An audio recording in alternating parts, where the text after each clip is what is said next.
आज आम जाना आमर से 6 जन शत्रु विषय जी आमको बर्बाद होता देखा चाहिए।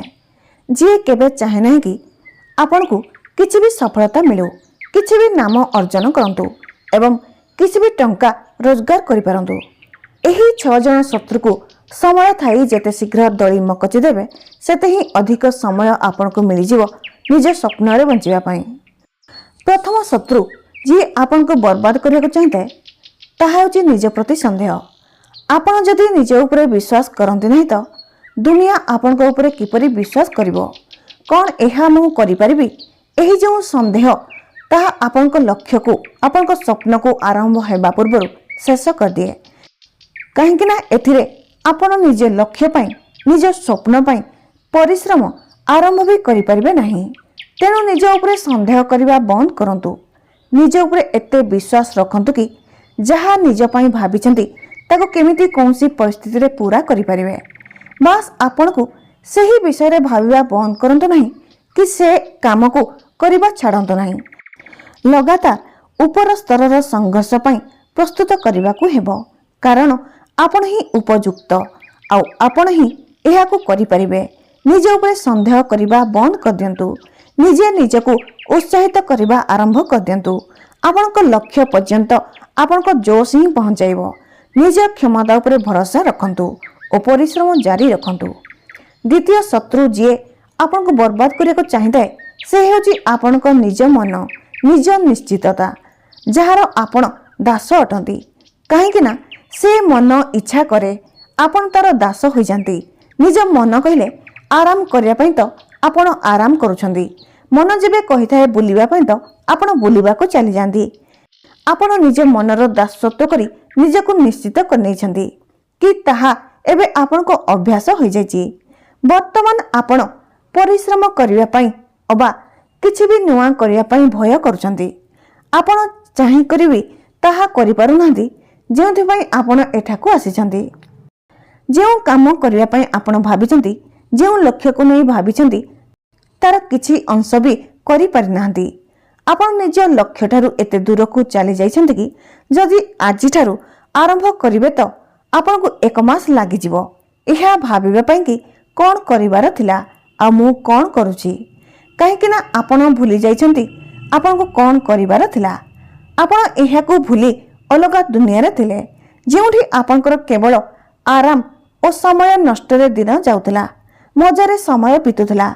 किंतु आपण को एहार अनुमान नाही कि जेते जीवन को मजारे काटुछंती सेते ही समय आपण को कष्ट देव।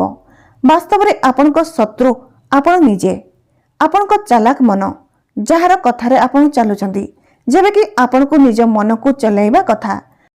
आजिर लक्ष्य एहा आउ एहा ही तोते करिबा को हेबो, एही परि निज मन को कहिबा उचित।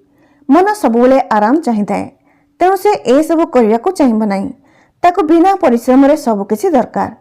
100 शत्रु मिसी जेते क्षति करिवे ता ठारू अधिक एका निज मन करै थाए। आ समय नष्ट कराई मजा नहीं आपण को मन, आपण को आत्मा, आपण को शरीर एते अभ्यस्त हो जाई थाए कि ताको किछि काम करिया पई कहिले से भाबी थाए कि मु कोन एहा करि परिबी। तृतीय शत्रु जे आपण को बर्बाद हेबा पई देखिबा को चाहिए ताहा होची आलस्य हेबा। आज नहीं काली करिबी कही काम को टालिबा। आज विश्राम नहीं जाए, काली ठारू पढ़ी। आज मजारे समय काटी दिए, काली ठू 8 घंटा पढ़ी नेबी। काली ऊपर टालिबार अभ्यास यह आपको आपण को लक्ष्य पर्यंत पहुंचीबा को देव नहीं। थरे जो अभ्यास लगी जाए ना तो आपण को काली केबे भी आसीब नहीं। आपण आज भाबे कि काली करिबी आउ काली पुणी सकाळु उठी सही परि समय नष्ट करिवे, जेमिति आपण मास मास धरी करी आसुथिले। काहेकि ना आपण टाळिबार अभ्यास रे पड़ी जाइछंती। आपण परिश्रम करिया पई भय करूछंती, किंतु आपण को एहा बुझा पडु नै कि आपण को स्वप्न आपण को बिना परिश्रम रे पूरा होई परिबो नाही।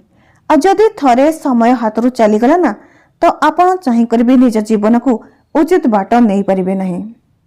काहेकि ना सेतबेले आपण को ऊपर एते बोझ आसी जाइथिबो, सेतबेले चारियाडू आपण को ऊपर एते चाप आसी जिवो कि आपण भाबे कि यह मु कहीदेली एबे तो मो पाखरे समय नाही, हुए तो सेतबेले मो समय नष्ट करि न थांदी।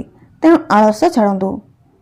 ଆପଣ ଭାବେ କି ଏହା ମୁଁ ଭୁଲ କରିଦେଲି, ଏବେ ତ ମୋ ପାଖରେ ସମୟ ନାହିଁ, ହୁଏତ ସେତେବେଳେ ମୁଁ ସମୟ ନଷ୍ଟ କରିନଥାନ୍ତି। ତେଣୁ ଆଳସ୍ୟ ଛାଡ଼ନ୍ତୁ, କାମକୁ ଟାଳିବାର ଅଭ୍ୟାସ ଛାଡ଼ନ୍ତୁ ଓ ଆଜିର କାମକୁ ଆଜି ହିଁ କରନ୍ତୁ। ମନକୁ ଏପରି କରନ୍ତୁ କି ଯଦି ଆପଣ ଆଜିର କାମକୁ ଆଜି ପୂରଣ କରିପାରୁନାହାନ୍ତି ତ ଆପଣଙ୍କୁ ରାତିରେ ନିଦ ନ ଆସିବା ଉଚିତ। ଚତୁର୍ଥ ଶତ୍ରୁ ଯିଏ ଆପଣଙ୍କୁ ବର୍ବାଦ କରିବାକୁ ଚାହିଁଥାଏ ସେ ହେଉଛି ଆପଣଙ୍କ ଭୟ, ଅସଫଳ ହେବାର ଭୟ। କୌଣସି କାର୍ଯ୍ୟ ଆରମ୍ଭ କରିବା ପୂର୍ବରୁ ଭୟ କରିବା ଉଚିତ ନୁହେଁ। ଆପଣଙ୍କ ପାଖରେ ଯଦି ସାହସ ଅଛି କି ଆପଣ ଆରମ୍ଭ କରିପାରିବେ ଆଉ ନିଜ ଲକ୍ଷ୍ୟ ପାଇଁ ପରିଶ୍ରମ କରିପାରିବେ ତ ହାରିବାର ଭୟ କାହିଁକି ରଖୁଛନ୍ତି? ଯେବେ ଆପଣ ପରିଶ୍ରମ କରିବେ ତେବେ ତ ଆପଣଙ୍କୁ ଜଣାପଡ଼ିବ କେଉଁଠି କେତେ ପରିଶ୍ରମ ଆବଶ୍ୟକ ଓ ଆପଣ କେଉଁଠି ଭୁଲ କରୁଛନ୍ତି। ମାନି ନିଅନ୍ତୁ କି ଯଦି ଆପଣ ହାରିଗଲେ ତେବେ ସଫଳ ନ ହେଲେ ବି ବହୁତ କିଛି ଶିଖିଗଲେ ଓ ଅନୁଭବ କଲେ। ସେହି ଶିକ୍ଷା ଓ ଅନୁଭବକୁ ପୁଣି ଆଉ ଥରେ ସଫଳ ହେବା ପାଇଁ ଚେଷ୍ଟାରେ ଲଗାନ୍ତୁ। ଦେଖିବେ ଆପଣଙ୍କ ଭୟ ଅଧାରୁ ଅଧିକ ଦୂର ହୋଇଯିବ।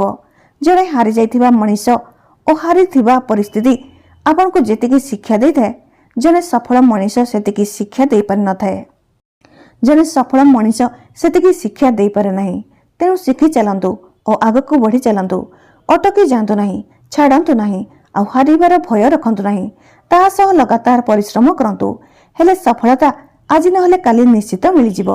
ଆଉ ଯଦି ଅସଫଳ ହେବାର ଭୟରେ ଅଟକି ଗଲେ ଓ ପରିଶ୍ରମ କଲେ ନାହିଁ କି ଆରମ୍ଭ ହିଁ କଲେ ନାହିଁ ତ ଆପଣଙ୍କ ପାଖରେ ନା ଅନୁଭବ ଥିବ ନା ନୂଆ କିଛି ଶିଖିପାରିବେ। ପଞ୍ଚମ ଶତ୍ରୁ ଯିଏ ଆପଣଙ୍କୁ ବର୍ବାଦ କରିବାକୁ ଚାହିଁଥାଏ ତାହା ଆପଣଙ୍କ ସମୟର ଅନୁଚିତ ଉପଯୋଗ। ଆମ ସମସ୍ତଙ୍କୁ ସେହି ସମାନ 24 ଘଣ୍ଟା ହିଁ ମିଳିଥାଏ, କିନ୍ତୁ ଫରକ ଏତିକି କି ଆପଣ ଘଣ୍ଟାକୁ କିପରି ବ୍ୟବହାର କରିଥାନ୍ତି, ସେହି ସମୟରେ କ'ଣ କରିଥାନ୍ତି। କାହିଁକି ନା ଏହା ନିଜ ଶୃଙ୍ଖଳିତ ଉପରେ ନିର୍ଭର କରିଥାଏ। କାହିଁକି ନା ଏହାକୁ କହିବା ପାଇଁ କେହି ବାହାରୁ ଆସିବେ ନାହିଁ କି ଆପଣ ନିଜ ସମୟର ସଦୁପଯୋଗ କରୁଛନ୍ତି କି ନାହିଁ। ଏହା ନିଜକୁ ଜଣାଥିବା ଆବଶ୍ୟକ କେଉଁ ବାଟରେ ସମୟ ନଷ୍ଟ ହେଉଛି। ଆପଣଙ୍କ ପାଖରେ ଯେଉଁ ସମୟ ଅଛି ତାହାର ସଦୁପଯୋଗ କରନ୍ତୁ। ଖାତାରେ ନିଜ ସମୟର ଟିପ୍ପଣୀ ଲେଖି ରଖନ୍ତୁ। କେଉଁ ସମୟ ସବୁ କେଉଁ ବାଟରେ ନଷ୍ଟ ହେଉଛି ଆଉ ସେହି ସମୟକୁ କିପରି ଉଚିତ କାମରେ ଲଗାଇବେ ତାହା ଲେଖି ରଖନ୍ତୁ। ସମୟକୁ ଉଚିତ କାମରେ ଲଗାଇବା ଶିଖନ୍ତୁ, ତେବେ ଯାଇ ଆପଣ ନିଜ ସମୟର ସଦୁପଯୋଗ କରିବା ଶିଖିବେ। ଯେବେ ପର୍ଯ୍ୟନ୍ତ ଆପଣ ଏହା ଶିଖିବେ ନାହିଁ ସେତେ ପର୍ଯ୍ୟନ୍ତ ଆପଣ ନିଜ ଜୀବନରେ କୌଣସି କାର୍ଯ୍ୟ ଠିକରେ କରିପାରିବେ ନାହିଁ। ଷଷ୍ଠ ଶତ୍ରୁ ଯିଏ ଆପଣଙ୍କୁ ବର୍ବାଦ କରିବାକୁ ଚାହିଁଥାଏ ତାହା ହେଉଛି ଆପଣଙ୍କ ନକାରାତ୍ମକ ଭାବନା। ଆପଣ ନିଜ ପାଇଁ ଯେଉଁ ନକାରାତ୍ମକ ଭାବନା ଆଣିଥାନ୍ତି ସେଥିପାଇଁ ସକାରାତ୍ମକ କିଛି କରିପାରନ୍ତି ନାହିଁ। ଆପଣ ନିଜକୁ କହିପାରନ୍ତି ନାହିଁ କି ହଁ ମୁଁ ଏହା କରିପାରିବି, ବରଂ ଏହା କହିଥାନ୍ତି କି ମୋ ଦ୍ୱାରା ଏହା ହେବ ନାହିଁ, ମୁଁ ଏହା କିପରି କରିପାରିବି। ଆପଣ ନିଜେ ହିଁ ନିଜକୁ ତଳକୁ ଖସାଇଥାନ୍ତି। ନିଜକୁ ଏତେ ନକାରାତ୍ମକ କରିନିଅନ୍ତି କି ଆପଣ ଯେକୌଣସି କାର୍ଯ୍ୟ ଆରମ୍ଭ ବି କରିପାରନ୍ତି ନାହିଁ। କଥାରେ ଅଛି ଯେମିତି ବିଚାର ଆସିଥାଏ ସେମିତି ଅଭ୍ୟାସ ହୋଇଯାଏ ଆଉ ସେହିପରି ଊର୍ଜା ହୋଇଥାଏ। ତେଣୁ ଆପଣ ଯେତେ ନିଜ ପାଇଁ ନକାରାତ୍ମକ ଭାବନା କରିବେ ଆଖପାଖର ପରିସ୍ଥିତି ସେତିକି ପ୍ରସ୍ତୁତ ହୋଇଯାଏ। ଆପଣଙ୍କ ସହ ଯଦି କିଛି ଭଲ ହେଉନାହିଁ ତ ଏଥିପାଇଁ ଆପଣ ହିଁ ଦାୟୀ, କାହିଁକି ନା ଆପଣ ଭଲ ଭାବନା ରଖୁନାହାନ୍ତି। ଥରେ ଏହି ନକାରାତ୍ମକ ଭାବନାରୁ ବାହାରି ଆସନ୍ତୁ ଓ କାମରେ ଲାଗିଯାଆନ୍ତୁ, କାରଣ ଏହା ବୁଝିବା ପାଇଁ କି ବତେଇବା ପାଇଁ କି ଆପଣଙ୍କ କାମ କରିବା ପାଇଁ ଆଉ କେହି ଆସିବେ ନାହିଁ। ଆପଣଙ୍କ ଲକ୍ଷ୍ୟ ଆପଣଙ୍କ କାମ, ତେଣୁ ଆପଣଙ୍କୁ ହିଁ ପରିଶ୍ରମ କରିବାକୁ ପଡ଼ିବ। ନିଜ ଲଢ଼େଇ ନିଜେ ହିଁ ଲଢ଼ିବାକୁ ପଡ଼ିବ। ଯଦି ଥରକରେ ଏହା ହେଉନାହିଁ ତ ଆଉ ଥରେ କରନ୍ତୁ। କ'ଣ ଜଣା ଯାହା ଥରକରେ ହେଲା ନାହିଁ ତାହା ଦ୍ୱିତୀୟ ଥର ହୋଇପାରେ। ଅସଲି ମଜା ହେଉଛି କି ପଡ଼ିବା ପରେ ବି ଉଠିବା। ଦୁନିଆକୁ ଦେଖାଇ ଦିଅନ୍ତୁ କି ମୁଁ ହାର ମାନିବାରେ ନାହିଁ। ଆପଣ ସଂଘର୍ଷ କରି ସଫଳତା ହାସଲ କରିବାରେ ବିଶ୍ୱାସ କରନ୍ତି। ଆପଣ ସଂଘର୍ଷ କରି ବିଜୟ ପାଇବାରେ ବିଶ୍ୱାସ କରନ୍ତି। ହାରି ବସି ପଡ଼ିବା ଓ ନିରାଶ ହୋଇ ଭାଙ୍ଗି ପଡ଼ିବାରେ ନୁହେଁ। ତାହା ସହ ଆଉ ଜଣେ ଶତ୍ରୁ ଯିଏ ବର୍ବାଦ କରିବାକୁ ଆପଣଙ୍କୁ ଚାହିଁଥାଏ ତାହା ହେଉଛି ନିଜ ସହ ତୁଳନା କରିବା। ଆପଣ ପ୍ରତ୍ୟେକ କଥାରେ ଲୋକଙ୍କୁ ନିଜ ସହ ତୁଳନା କରିଥାନ୍ତି, ଅର୍ଥାତ୍ ତାଙ୍କ ସହ ଏମିତି ହେଲା ମୋ ସହ କାହିଁକି ନୁହେଁ, ମୋ ସହ ଯଦି ଏମିତି ହେଲା ତାଙ୍କ ସହ କାହିଁକି ହେଲା ନାହିଁ, ସେ ସଫଳ ହେଲେ କିନ୍ତୁ ମୁଁ କାହିଁକି ନୁହେଁ। ଆପଣଙ୍କ ତୁଳନା କେବଳ ନିଜ ଗଲା କାଲି ସହ କରନ୍ତୁ, ଅର୍ଥାତ୍ କାଲି ଆପଣ କ'ଣ ଥିଲେ ଆଉ ଆଜି କ'ଣ ହୋଇଛନ୍ତି ଆଉ ଆସନ୍ତାକାଲି ଆପଣ କ'ଣ ହେବେ। ଗୋଟିଏ କଥାରେ ଧ୍ୟାନ ଦିଅନ୍ତୁ କି ଆପଣଙ୍କୁ ଗତକାଲିଠାରୁ ଆପଣଙ୍କୁ ଭଲ ହେବା ଆବଶ୍ୟକ ଆଉ କାହା ସହ ତୁଳନା କରିବା ଅନୁଚିତ। ସମସ୍ତଙ୍କ ସଂଘର୍ଷ ସମସ୍ତଙ୍କ ଭାଗ୍ୟ ସମସ୍ତଙ୍କ ସାମର୍ଥ୍ୟ ଆଉ ସମସ୍ତଙ୍କ ପରିସ୍ଥିତି ଅଲଗା ଅଲଗା ହୋଇଥାଏ। ଆପଣଙ୍କ ରାସ୍ତା, ଆପଣଙ୍କ ସଂଘର୍ଷ ଓ ପରିସ୍ଥିତି ଅଲଗା ହୋଇଥାଏ। ତେଣୁ ଅନ୍ୟ ସହ ତୁଳନା କରିବା ବନ୍ଦ କରିଦିଅନ୍ତୁ। ଆଉ ଅନ୍ୟର ସଫଳତାରେ ଈର୍ଷା ନ କରି ନିଜେ ଭଲ କାମ କରି ଅନ୍ୟକୁ ଜଣାନ୍ତୁ। ଆଉ ଦେଖାଇ ଦିଅନ୍ତୁ କି ଆପଣ କ'ଣ କରିପାରନ୍ତି। ଅନ୍ୟ ସହ ତୁଳନା କଲେ ଆପଣ ପଛରେ ରହିଯିବେ ଆଉ ଅନ୍ୟମାନେ ଆଗକୁ ଚାଲିଯିବେ ଆଉ ଯେଉଁଠି ସେଇଠି ରହିଯିବେ। ଯଦି ଆପଣ ଭାବୁଛନ୍ତି ଅଧା ଅଧୁରା ପରିଶ୍ରମ କରି ସଫଳ ହୋଇଯିବେ ତ ଭୁଲ ଭାବୁଛନ୍ତି। ଯେବେ ପର୍ଯ୍ୟନ୍ତ ଆପଣଙ୍କର 100% ନ ଦେଇଛନ୍ତି ସେତେ ପର୍ଯ୍ୟନ୍ତ ଆପଣ ଭୁଲି ଯାଆନ୍ତୁ କି କେବେ ସଫଳ ହେବେ ବୋଲି। ଅଧା ଅଧୁରା ପରିଶ୍ରମରେ କେବେ ସଫଳତା ମିଳିନଥାଏ। ସଫଳତା ତାଙ୍କୁ ମିଳିଥାଏ ଯିଏ ପୁରା ଧ୍ୟାନ ମଗ୍ନ ହୋଇ ପରିଶ୍ରମ କରି ଶୃଙ୍ଖଳିତ ଓ ସମର୍ପଣ ସହ ପରିଶ୍ରମ କରିଥାନ୍ତି। କାହିଁକି ନା ତାଙ୍କୁ ଜଣାଥାଏ କି ଯଦି ମୁଁ ଟିକିଏ ବି ଭୁଲ କରିଦେବି ତ ନିଜ ଲକ୍ଷ୍ୟଠାରୁ କୋଶ ଦୂର ହୋଇଯିବି। ଏଥିପାଇଁ ଆତ୍ମବିଶ୍ଳେଷଣ କରନ୍ତୁ କି ଆପଣଙ୍କୁ ତୁଳନା ହିଁ କରିବାର ଅଛି ତ ଏହି କଥାରେ କରନ୍ତୁ କି ଗଲା ବର୍ଷ ଏହି ଭୁଲ କରିଥିଲି ଏବଂ ଏହି ବର୍ଷ ଏହି ଭୁଲ କରିବି ନାହିଁ। ମୋର ନିଜ ଭୁଲରୁ ଶିଖିବି ଆଉ ସେଥିରେ ପରିଶ୍ରମ ଆଉ ଯଦି କିଛି ବାକି ରହିଯାଉଛି ତାକୁ ପୂରା କରିବି ଆଉ ବହୁତ କିଛି ବଡ଼ କରି ଦେଖାଇବି।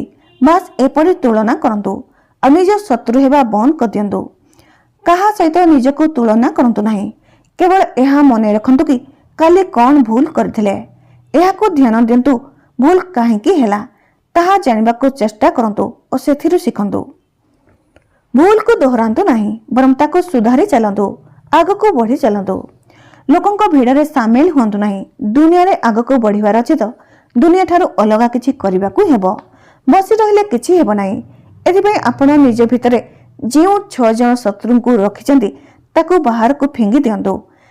କାହିଁକି ନା ଯେବେ ପର୍ଯ୍ୟନ୍ତ ଆପଣଙ୍କ ଭିତରେ ନିଜ ଶତ୍ରୁ ଲୁଚି ରହିଛି ସେତେ ପର୍ଯ୍ୟନ୍ତ ଆପଣ ଆଗକୁ ବଢ଼ିପାରିବେ ନାହିଁ। ତେଣୁ ନିଜର ବଡ଼ ଶତ୍ରୁ ଯାହା ନିଜ ଭିତରେ ଲୁଚି ରହିଛି ପ୍ରଥମେ ତାକୁ ବାହାର କରନ୍ତୁ, ନଚେତ୍ ଆପଣ ନିଜେ ହିଁ ନିଜ ବିନାଶର କାରଣ ହେବେ। ଯେତେ ପର୍ଯ୍ୟନ୍ତ ଆପଣ ଏହି ଶତ୍ରୁମାନଙ୍କୁ ପରାଜିତ ନ କରିଛନ୍ତି ବା ଜିତି ନ ନେଇଛନ୍ତି ସେତେ ପର୍ଯ୍ୟନ୍ତ ସଫଳତା ହାସଲ କରିପାରିବେ ନାହିଁ। ଆଉ ଏହି ଶତ୍ରୁକୁ ଜିତିଗଲେ ଆଉ ଏମିତି କୌଣସି ଶକ୍ତି ନାହିଁ ଯିଏ ଆପଣଙ୍କୁ ହରାଇ ପାରିବ। ସେଥିପାଇଁ କୁହାଯାଏ ଯିଏ ମନକୁ ଜିତିଗଲା ତେବେ ବୁଝିଯାଆନ୍ତୁ କି ସେ ଜଗତକୁ ଜିତିନେଲା। ଆଜିର ଭିଡ଼ିଓଟି ଆପଣଙ୍କୁ କିପରି ଲାଗିଲା କମେଣ୍ଟ କରି ଜଣାଇବେ। ଭିଡ଼ିଓଟି ଭଲ ଲାଗିଲେ like, comment, share and subscribe କରନ୍ତୁ। ଧନ୍ୟବାଦ। ନମସ୍କାର।